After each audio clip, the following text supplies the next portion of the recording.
Hai, Assalamualaikum. Dalam video kali ini, saya nak bercakap tentang bagaimana kerajaan bantu usahawan kecil dan pembeli rumah pertama dengan skim SJPP dan SJKP. Para penonton sekalian, kerajaan melalui dua skim penting iaitu skim jaminan pembiayaan perniagaan SJPP dan skim jaminan kredit perumahan SJKP telah membantu ramai rakyat mendapatkan pembiayaan yang mereka perlukan. Kenapa SJPP dan SJKP penting? SJPP membantu usahawan kecil dan sederhana yang sukar dapat pinjaman bank biasa untuk kembangkan perniagaan. Setakat ini, lebih 75,000 usahawan telah mendapat pembiayaan berjumlah 102 bilion ringgit melalui skim ini. Ia sangat penting untuk bantu perniagaan kecil terus bertahan dan berkembang. SJKP pula bantu golongan yang hadapi kesukaran mendapatkan pinjaman rumah kerana pendapatan tidak tetap seperti petani, peniaga kecil dan pekerja bebas. Skim ini menjamin pinjaman perumahan sehingga RM500,000 supaya lebih ramai rakyat dapat memiliki rumah pertama mereka. Apa manfaatnya untuk anda?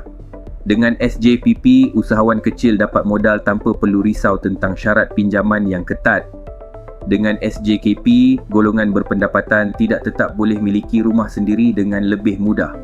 Skim ini bantu kurangkan beban kewangan dan beri peluang kepada lebih ramai rakyat untuk maju. Kesimpulannya, SJPP dan SJKP adalah inisiatif kerajaan untuk pastikan semua rakyat, sama ada usahawan kecil atau pembeli rumah pertama, mendapat peluang adil untuk pembiayaan. Ini adalah sebahagian daripada usaha kerajaan madani untuk membina masyarakat yang lebih inklusif dan sejahtera.